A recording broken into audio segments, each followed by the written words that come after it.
right.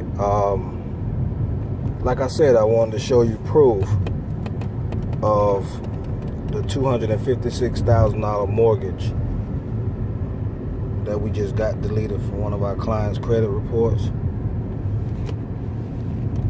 You see, Aurora Loan Services mortgage, $256,400. Okay, we have researched the credit account, and that's the account number, but I mark it out. The item has been deleted from the credit file. You see, that's the name of the company. See, Aurora Loan Services. They actually had it reported twice, also from another company too, from Residential Mortgage Association.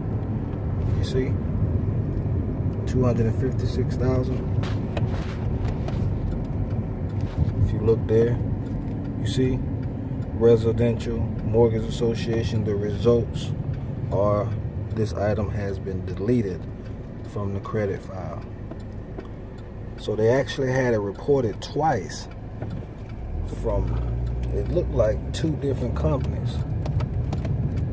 So that's always good, because we can get those deleted. But yeah, you see? So if you want a free credit consultation, just call us. All right. You can also go to our website at www.firstchoicecreditrepairservices.com, or you can give us a call at 1-800-972-8207 if you want to get started. You want to get your credit on the right track for 2017.